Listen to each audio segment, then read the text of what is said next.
ಸುಕೃತ ಜ್ಯೋತಿಷ್ಯ ಕೇಂದ್ರದ ಚಾನಲ್ ವೀಕ್ಷಣೆ ಮಾಡ್ತಾ ಇರೋ ಎಲ್ರಿಗೂ ನಮಸ್ಕಾರ, ವಂದನೆಗಳು. ಎಲ್ಲರಿಗೂ ಒಳ್ಳೆಯದಾಗಲಿ. ನಿಮ್ಮ ಮನಸ್ಸಿನ ಆಸೆ ಆಕಾಂಕ್ಷೆಗಳು ಕಾರ್ಯರೂಪಕ್ಕೆ ಬರಲಿ, ದೇವರ ಅನುಗ್ರಹ ನಿಮಗೆ ಸಿಗಲಿ ಅಂತ ಪರಮಾತ್ಮನಲ್ಲಿ ನಾನು ವಿನಂತಿಸ್ಕೊತೀನಿ. ಇನ್ನು ಈ ಪಂಚಾಂಗವನ್ನು ಹೇಗೆ ಓದಬೇಕು ಅಥವಾ ಇಲ್ಲಿ ಓದೋದಕ್ಕಿಂತಲೂ ಹೆಚ್ಚಾಗಿ ಪಂಚಾಂಗ ಶ್ರವಣ ಅಂತಲೇ ಕರೆಯೋದು. ಅಂದರೆ ಬೇರೆಯವರು ಓದಿದ್ದನ್ನು ನಾವು ಕೇಳಬೇಕು ಅನ್ನೋದು ಇರೋದು. ಅದಕ್ಕಿಂತಲೂ ಮುಂಚಿತವಾಗಿ ಯುಗಾದಿ ಹಬ್ಬ ಯಾವತ್ತು ಮಾಡಬೇಕು? ಯುಗಾದಿಯ ದಿನ ಉದಯ ಲಗ್ನದಲ್ಲಿ ಆರಂಭದಲ್ಲೇ ಪಾಡ್ಯ ಬರಬೇಕು. ಆವತ್ತು ಯುಗಾದಿಯನ್ನು ಮಾಡೋದು. 19ನೇ ತಾರೀಕು ಗುರುವಾರ, ಈ ಚೈತ್ರ ಮಾಸದ ಶುಕ್ಲ ಪಕ್ಷ. ಅವತ್ತು ಅಮಾವಾಸ್ಯೆ ಬೆಳಗ್ಗೆ 6:54 ಉಪರಿ ಪಾಡ್ಯ ಇದೆ. ಅಂದರೆ ಆರಂಭದಿಂದಲೇ ಉದಯದಿಂದಲೇ ಪಾಡ್ಯ ಇದೆ, ಉದಯ ಲಗ್ನದಲ್ಲೇ ಪಾಡ್ಯ ಇದೆ. ಆದ್ದರಿಂದ ಅವತ್ತು ಯುಗಾದಿ ಹಬ್ಬವನ್ನು ಆಚರಣೆ ಮಾಡಬೇಕು. ಇದು ಮೊದಲನೆಯ ವಿಚಾರ. ಇನ್ನು ಪಂಚಾಂಗವನ್ನು ಓದಬೇಕಾ ಅಥವಾ ಅದನ್ನು ಕೇಳಬೇಕಾ? ಹಿಂದಿನಿಂದ ಬಂದಿರೋದು ಒಂದೇ, ಪಂಚಾಂಗ ಶ್ರವಣ. ಅದನ್ನು ಯಾರು ಒಬ್ಬರು ತಿಳಿದವರು ಓದಬೇಕು, ನಾವು ಕೇಳಬೇಕು.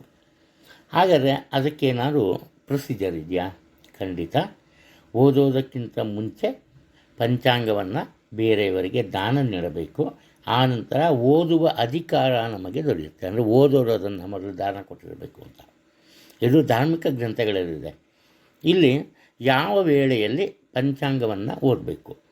ಬೆಳಗಿನ ವೇಳೆಯಲ್ಲಿ ಓದಬೇಕು. ಇವಾಗ ಪೂಜೆ ಎಲ್ಲ ಮುಗಿದ ತಕ್ಷಣ ನಮ್ಮ ಕೆಲಸಕ್ಕೆ ನಾವು ಹೋಗೋದಲ್ಲ. ಅವತ್ತಿಂದ ಸಾಧ್ಯವಾದಷ್ಟು ಬಿಡುವು ಮಾಡ್ಕೋಬೇಕು. ಪೂಜೆ ಮುಗಿದ ನಂತರ ದೇವರ ಬಳಿ ಇಟ್ಟು ಪಂಚಾಂಗವನ್ನು ನಾವು ಪೂಜೆ ಮಾಡಿರ್ತೀವಿ, ಅದನ್ನು ತಗೋಬೇಕು. ಆ ನಂತರ ಮೊದಲು ಕುಲದೇವರ ಒಂದು ಶ್ಲೋಕ ಅಥವಾ ಮಂತ್ರವನ್ನು ಪಠಿಸಬೇಕು. ಕಾರಣ ಏನಪ್ಪ ಅಂದರೆ, ಕೆಲವರು ಹೇಳ್ತಾರೆ, ನಾನು ಆ ದೇವ್ರಿಗೆ ಇಷ್ಟು ಮಾಡಿದೆ, ಈ ದೇವ್ರಿಗೆ ಇಷ್ಟು ಮಾಡಿದೆ, ಏನೂ ಆಗಲಿಲ್ಲ ಅಂತ. ಕಾರಣ ಏನಪ್ಪ ಅಂದರೆ, ಅವರು ಕುಲದೇವರನ್ನು ಮರೆತಿರ್ತಾರೆ.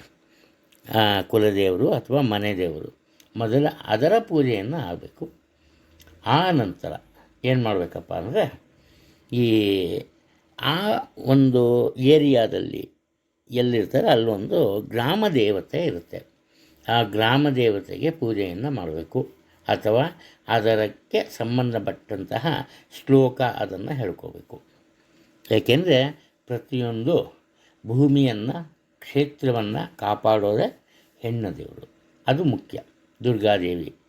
ಆ ನಂತರ ಗಣಪತಿಗೆ ವಂದಿಸಬೇಕು. ನಿರ್ವಿಘ್ನ ಗಣಪತಿ. ಇದಕ್ಕೇನೋ ಸಾವಿರಾರು ರೂಪಾಯಿ, ಲಕ್ಷಾಂತರ ರೂಪಾಯಿ ಕಟ್ಬಿಟ್ಟು ಹೋಮ ಪೂಜೆ ಅವೆಲ್ಲ ಮಾಡಬೇಕು ಅಂತೇನಿಲ್ಲ. ಶ್ಲೋಕವನ್ನು ಹೇಳೋದು ಸಾಕು. ಅದು ನಮ್ಮ ಮನಸ್ಸು ಶುದ್ಧವಾಗಿರಬೇಕು ಅಷ್ಟೆ, ಇನ್ನೇನಿಲ್ಲ ಅದು. ಇನ್ನು ಈ ದಿನ ಇರುವ ನಕ್ಷತ್ರ ಯಾವುದು ಅನ್ನೋದು ತುಂಬ ಮುಖ್ಯವಾಗುತ್ತೆ. ಉತ್ತರಾಭಾದ್ರ ನಕ್ಷತ್ರ. ಉತ್ತರಾಭಾದ್ರ ನಕ್ಷತ್ರ ಶನಿಯ ನಕ್ಷತ್ರವಾಗುತ್ತೆ. ಆದ್ದರಿಂದ ಈ ಆಂಜನೇಯನ ಪೂಜೆ ಮಾಡೋದು ತುಂಬ ಮುಖ್ಯ. ಅದಾದ ನಂತರ ಈ ನಕ್ಷತ್ರ ಸೂಕ್ತ ಅಂತ ಇದೆ. ಅದರಲ್ಲಿ ಉತ್ತರಾಭಾದ್ರ ನಕ್ಷತ್ರಕ್ಕೆ ಸಂಬಂಧಪಟ್ಟಂತಹ ಒಂದು ಶ್ಲೋಕ ಅಥವಾ ಸೂಕ್ತ ಇದೆ, ಅದನ್ನು ಹೇಳ್ಕೋಬೇಕು. ಅದು ತುಂಬ ಮುಖ್ಯ. ಆ ನಂತರ ಜ್ಞಾನಕ್ಕೆ ಸಂಬಂಧಪಟ್ಟಂತೆ ದಕ್ಷಿಣಾಮೂರ್ತಿ ಅಥವಾ ಸರಸ್ವತಿಯ ಮಂತ್ರವನ್ನು ಹೇಳ್ಕೋಬೇಕು. ಇದಾದ ನಂತರ ಈ ಪಂಚಾಂಗದಲ್ಲಿರುವ ಈ ರಾಜಾದಾಯ ಅಂತ ಇರುತ್ತೆ, ಅದನ್ನು ಓದಬೇಕು. ಅದು ಮುಖ್ಯ. ಇಲ್ಲಿ ಪ್ರತಿಯೊಂದು ಸಂವತ್ಸರ ಬಂದರೂ ಕೂಡ ಅದರಲ್ಲಿ ನವನಾಯಕರು ಇರ್ತಾರೆ. ಅದರಲ್ಲಿ ಯಾರಪ್ಪ ನವನಾಯಕರು ಅಂದರೆ, ರಾಜ, ಮಂತ್ರಿ, ಸೇನಾಧಿಪತಿ, ಸಸ್ಯಾಧಿಪತಿ, ಧಾನ್ಯಾಧಿಪತಿ, ಅರ್ಘ್ಯಾಧಿಪತಿ, ಮೇಘಾಧಿಪತಿ, ರಸಾಧಿಪತಿ, ನಿರಸಾಧಿಪತಿ, ಕೊನೆಯದಾಗಿ ಪಶುಪಾಲಕರು. ಇಷ್ಟು. ಆದರೆ ಇದನ್ನು ಏನು ಓದಬೇಕು? ರಾಜ. ಈ ಸಂವತ್ಸರದಲ್ಲಿ ರಾಜನನ್ನು ಸೂಚಿಸುವಂತಹ ಗ್ರಹ ಯಾವುದು ಅನ್ನೋದು.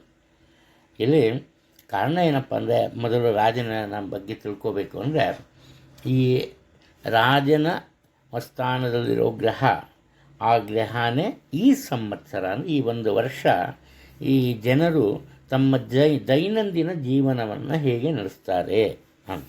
ಇದು ವೈಯಕ್ತಿಕವಾದಂತಹ ವಿಚಾರ ಅಲ್ಲ, ಒಬ್ರದಲ್ಲ, ಇದು ಸಾಮೂಹಿಕವಾದಂತಹ ವಿಚಾರ. ಸಾಮಾನ್ಯವಾಗಿ ಹೇಗೆ ನಡೆಸ್ತಾರೆ. ಸರಿ, ರಾಜನ ವಿಚಾರ ಆಯಿತು. ಹಾಗಾದರೆ ಅಲ್ಲಿ ಒಳ್ಳೆಯದಾಗ್ಬೋದು, ಕೆಟ್ಟದಾಗ್ಬೋದು. ಒಳ್ಳೆಯದಾದರೆ ಪ್ರಶಂಸೆ ಮಾಡಬೇಕು, ಕೆಟ್ಟದ್ದಾದರೆ ಶಿಕ್ಷೆ ಕೊಡೋಕ್ಕಿಂತ ಮುಂಚೆ ಶಿಕ್ಷೆ ಕೊಡೋದು ಬದಲು ಅದನ್ನು ತಿದ್ದಿ ಅವನ್ನ ಮುಂದುವರ್ಕೊಂಡು ಹೋಗುತ್ತಾರೆ ನೋಡಬೇಕು. ಅವ್ರಿಗೆ ಅದಕ್ಕೆ ಸಹಾಯ ಮಾಡೋದು ಯಾರು ಅಂದರೆ ಮಂತ್ರಿ. ಈ ಮಂತ್ರಿಗೆ ಸಂಬಂಧಪಟ್ಟಂತಹ ಗ್ರಹ. ಆ ಗ್ರಹದಿಂದ ಯಾವ ರೀತಿಯ ಅನುಕೂಲತೆಗಳು ಉಂಟಾಗತ್ತೆ, ಹಾಗೆ ಅನಾನುಕೂಲತೆಗಳು ಸಹ ಉಂಟಾಗತ್ತೆ ಅಂತ ನೋಡಬಹುದು. ಅದು ಮುಖ್ಯ. ಸರಿ, ಅನುಕೂಲ ಆಯಿತು, ಅನಾನುಕೂಲ ಇದೆ. ಅನಾನುಕೂಲ ಅಂತ ಬಂದಾಗ ಏನಾಗಬೇಕು, ನಮ್ಮನ್ನು ನಾವು ರಕ್ಷಿಸ್ಕೊಳ್ಬೇಕು. ಏಕೆಂದರೆ ಯಾವುದೇ ಒಂದು ದೇಶದಲ್ಲಾಗಲಿ ರಾಜ್ಯದಾಗಲಿ ಒಳ ಜಗಳಗಳಿದ್ದಾಗ ಹೊರಗಿನ ಜನ ಅದರ ಒಂದು ಅಡ್ವಾಂಟೇಜ್ ತಗೋತಾರೆ. ಹಾಗಾದ್ರೆ ಯಾರು ಬೇಕು ನೆಕ್ಸ್ಟು ಅಂದರೆ ಸೇನಾಧಿಪತಿ ಬೇಕು. ಈ ಸೇನಾಧಿಪತಿಗೆ ಸಂಬಂಧಪಟ್ಟಂತಹ ಗ್ರಹದಿಂದ ದೇಶ ವಿದೇಶಗಳ ಜೊತೆಯಲ್ಲಿ ಇರುವಂತಹ ಪ್ರೀತಿ ವಿಶ್ವಾಸ ಆಗಲಿ ಅಥವಾ ಈ ಒಂದು ಜಗಳದ ಕುರುಹುವಾಗಲಿ ನಮಗೆ ಗೊತ್ತಾಗುತ್ತೆ. ಇಷ್ಟಾಯಿತು. ಹಾಗಾದರೆ ಪ್ರತಿಯೊಬ್ಬರು ಜೀವನ ಮಾಡಲೇಬೇಕು, ಇಷ್ಟಿದ್ರೆ ಆಗಲ್ಲ. ಆ ನಂತರ ಯಾರ ಬಗ್ಗೆ ತಿಳ್ಕೋಬೇಕು, ಸಸ್ಯಾಧಿಪತಿಯ ಬಗ್ಗೆ ತಿಳ್ಕೋಬೇಕು. ಪ್ರತಿಯೊಂದು ಸಂವತ್ಸರದಲ್ಲಿಯೂ ಸಸ್ಯಾಧಿಪತಿ ಆ ಒಂದು ಗ್ರಹವನ್ನು ನೋಡಿದ್ರೆ ಯಾವ ರೀತಿಯ ಬದಲಾವಣೆ ಈ ಬೆಳೆಗಳ ವಿಚಾರದಲ್ಲಿ ಆಗ್ಬೋದು ಅಂತ ನಾವು ತಿಳ್ಕೊಬೋದು. ಆ ನಂತರ ಈ ಜನರ ಯೋಗಕ್ಷೇಮ, ಮಳೆಯ ಬಗ್ಗೆ, ಆಮೇಲೆ ರಸವಸ್ತುಗಳ ಬಗ್ಗೆ, ಇದರ ಬಗ್ಗೆ ಅರ್ಘ್ಯಾಧಿಪತಿಯಿಂದ ನಮಗೆ ತಿಳಿಯುತ್ತೆ. ಸರಿ, ರಸಾಧಿಪತಿ ಇವನ ಕೆಲಸ ಏನು? ಕೃಷಿ ಉತ್ಪನ್ನಗಳ ಬಗ್ಗೆ ಅಷ್ಟು ಮಾತ್ರ ಅಲ್ಲ, ಸಾಮಾನ್ಯ ಜನಜೀವನದಲ್ಲಿ ಎದುರಾಗುವಂತಹ ಸುಖ ದುಃಖ, ವಾದ ವಿವಾದ ಇಂತಹವುಗಳ ಬಗ್ಗೆ ನಾವು ತಿಳ್ಕೊಬೋದು. ನೀರಸಾಧಿಪತಿ ತೇಜಿ ಮಂದಿ. ಪಶುಪಾಲಕರು, ಸಾಕು ಪ್ರಾಣಿಗಳ ಬಗ್ಗೆ ನಾವು ತಿಳ್ಕೊಬೋದು. ಸಾಕೋದನ್ನು ಮನೆಯಲ್ಲಿ ಸಾಕಿರೋ ನಾಯಿ ಅಂಥವು ಮಾತ್ರ ಅಲ್ಲ, ಬೇರೆ ರೀತಿಯೂ ಅಷ್ಟೆ. ಇದಾದ ನಂತರ ಇದಲ್ಲದೆ ಉಪನಾಯಕರು ಸಹ ಇರ್ತಾರೆ, ಅದರ ಬಗ್ಗೆ ಸಹ ನಾವು ಓದಬೇಕು. ಇದು ಸರಿ. ಇದಾದ ನಂತರ ಏನು, ನಕ್ಷತ್ರದ ಮೂಲಕ ಕಂದಾಯ ಫಲವನ್ನು ತಿಳ್ಕೋಬೇಕು. ಅದರ ಫಲಿತಾಂಶ ಏನಿದೆ ಅಂತ ಪಂಚಾಂಗದಲ್ಲಿ ಕೊಟ್ಟಿರ್ತಾನೆ, ಅದನ್ನು ಸಹ ಓದಬೇಕು. ಮೇಘಫಲ ಅಂದರೆ ಮಳೆ ಯಾವ ದಿಕ್ಕಿನಿಂದ ಉತ್ಪತ್ತಿಯಾಗತ್ತೆ ಅಂತ ತಿಳ್ಕೋಬೇಕು. ಹಾಗೆಯೇ ಆದಾಯ ವ್ಯಯ, ಪ್ರತಿಯೊಂದು ರಾಶಿಗಳಿಗೂ ಆದಾಯ ಎಷ್ಟಿದೆ, ಹಾಗೆ ಖರ್ಚು ವೆಚ್ಚ ವ್ಯಯ ಎಷ್ಟಿದೆ ಅದನ್ನು ಸಹ ನಾವು ಪಠಿಸಬೇಕಾಗತ್ತೆ. ಆ ನಂತರ ಸಂಕ್ರಾಂತಿ ಫಲವನ್ನು ಓದಬೇಕು. ಇದರಲ್ಲಿ ಮುಖ್ಯವಾಗಿ ಸಸ್ಯ ಸಂಪತ್ತಿನ ಬಗ್ಗೆ ನಮಗೆ ಅರಿವಾಗುತ್ತೆ. ಹಾಗೆಯೇ ಈ ರವಿಯ ಬಗ್ಗೆ ವಿಶೇಷವಾದಂತಹ ವಿಚಾರಗಳಲ್ಲಿ ಬರುತ್ತೆ. ಈ ಜ್ಯೇಷ್ಠ ಮಾಸದ ಬಗ್ಗೆ ಬರುತ್ತೆ, ಆಷಾಢ ಮಾಸದ ಬಗ್ಗೆ ಬರುತ್ತೆ, ರೋಹಿಣಿ ನಕ್ಷತ್ರ, ಈ ಥರ ಪ್ರತಿಯೊಂದು ವಿಚಾರಗಳ ಬಗ್ಗೆನೂ ನಾವು ತಿಳ್ಕೋಬೇಕು. ಆ ನಂತರ ಮುಖ್ಯವಾಗಿ ಈ ಗುರುಗ್ರಹ ಮತ್ತು ಶುಕ್ರ ಗ್ರಹಗಳು ಉದಯ ಮತ್ತು ಅಸ್ತ ಏನು ಮಾಡ್ತೀವಿ, ಕಣ್ಮುಚ್ಕೊಂಡು ನಾವು ಕೆಲಸಗಳು ಮಾಡ್ತಾ ಹೋಗ್ತೀವಿ. ಆದರೆ ಪಂಚಾಂಗದಲ್ಲಿ ಕೊಟ್ಟಿರ್ತಾರೆ ಗುರು ಅಸ್ತ ಆಗೋದು ಯಾವಾಗ, ಪುನಃ ಗುರು ಉದಯವಾಗುವುದು ಯಾವಾಗ ಅಂತ. ಹಾಗೆ ಶುಕ್ರನ ಬಗ್ಗೆನೂ ಕೊಟ್ಟಿರ್ತಾನೆ. ಗುರು ಶುಕ್ರರು ಉದಯವಾಗಿದ್ದಾಗ ಮಾತ್ರ ಒಳ್ಳೆಯ ಕೆಲಸಗಳನ್ನು ಮಾಡಬೇಕು, ಅದು ತುಂಬ ಮುಖ್ಯ. ಇನ್ನು ಈ ಗುರು ಮತ್ತು ಶನಿಗಳು ಮುಖ್ಯವಾಗಿ ಪ್ರತಿ ವರ್ಷವೂ ಪ್ರತಿಯೊಂದು ಗ್ರಹಗಳು ತಮ್ಮ ಮನೆಯನ್ನು ಬದಲಾಯಿಸುತ್ತೆ. ಆದರೆ ಗುರು ಮತ್ತು ಶನಿ ತುಂಬ ವರ್ಷಗಳ ಕಾಲ ಅಲ್ಲೇ ಇರ್ತಾರೆ. ಗುರು ವರ್ಷ ಅಥವಾ ಒಂದು ವರ್ಷದ ಮೇಲೆ ಒಂದು ತಿಂಗಳು ಈ ಥರ.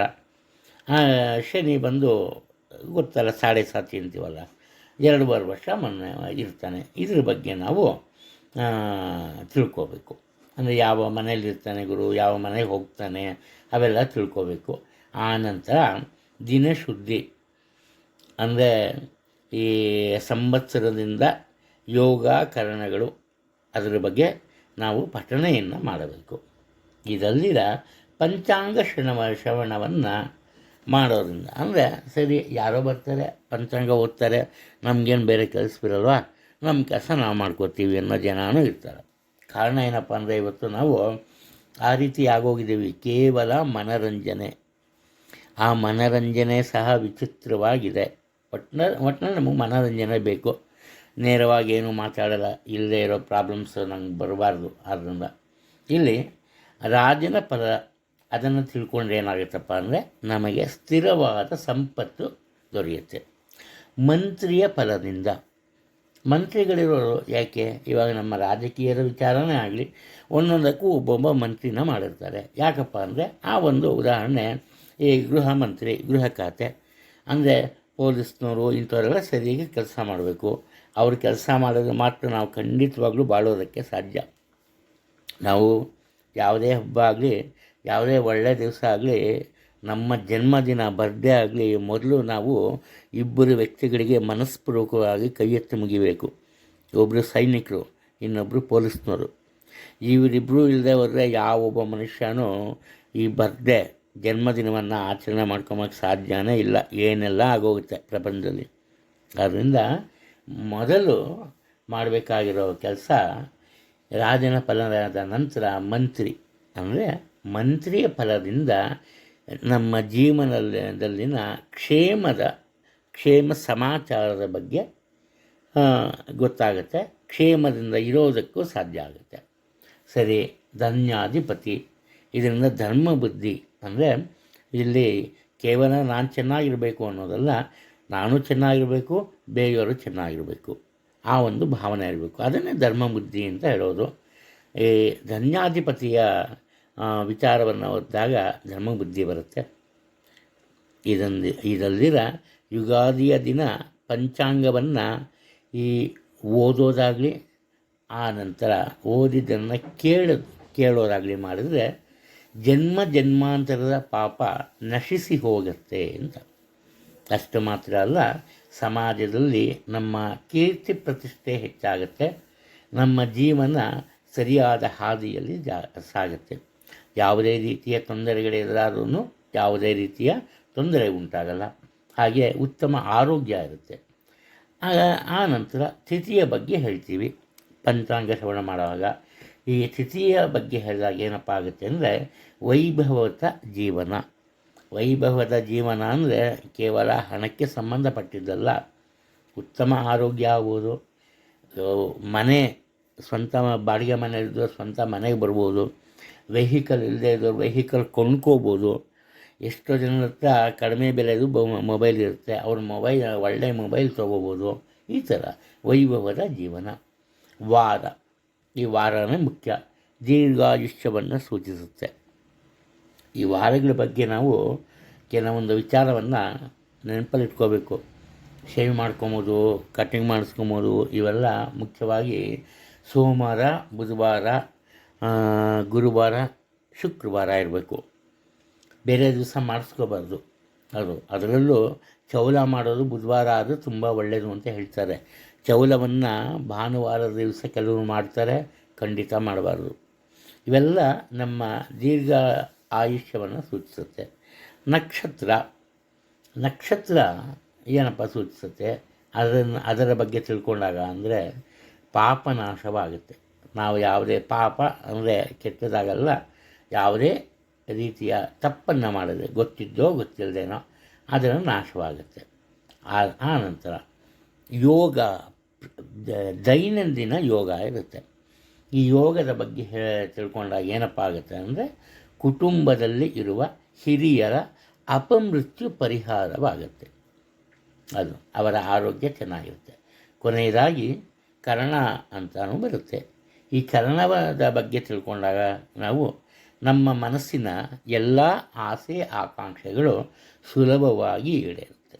ಈ ರೀತಿ ಒಟ್ಟಾರೆ ನಮ್ಮ ಸಂಸ್ಕೃತಿಯಲ್ಲಿ, ನಮ್ಮ ಪರಂಪರೆಯಲ್ಲಿ ನಾವು ಮಾಡೋ ಪ್ರತಿಯೊಂದು ಕೆಲಸಕ್ಕೂ ಇದೇ ರೀತಿಯ ವ್ಯಾಖ್ಯಾನವನ್ನು ಧಾರ್ಮಿಕ ಗ್ರಂಥಗಳಲ್ಲಿ ಕೊಟ್ಟಿದ್ದಾರೆ. ವಿಜ್ಞಾನ ತುಂಬ ಮುಖ್ಯ. ವಿಜ್ಞಾನ ಮುಂದುವರಿತು ಅಂತ ಸಂಪ್ರದಾಯವನ್ನು ಬಿಡಬಾರ್ದು, ಹಾಗೆ ವಿಜ್ಞಾನವನ್ನು ಸಹ ಬಿಡಬಾರ್ದು. ಇವಾಗ ಮನೆಗೆ ಕೂತ್ಕೊಂಡು ಜಪ ತಪ ಮಾಡಿದ್ರೆ ಯಾವುದೋ ದೇಶದವ್ರು ಬಂದು ಯುದ್ಧ ಮಾಡಿದ್ರೆ ಯುದ್ಧ ಗೆಲ್ಲಕ್ಕಾಗಲ್ಲ. ಅವ್ರು ರಾಕೆಟ್ ಹಾಕಿದ್ರೆ ನಾವು ರಾಕೆಟ್ ಹಾಕಬೇಕು, ಅವ್ರು ಬಾಂಬ್ ಹಾಕಿದ್ರೆ ನಾವು ಬಾಂಬ್ ಹಾಕಬೇಕು. ಆ ರೀತಿ ಅಲ್ಲಿ ವಿಜ್ಞಾನವೂ ಬೇಕು, ಹಾಗೆ ಈ ವೈದಿಕ ಪರಂಪರೆಯೂ ಬೇಕು.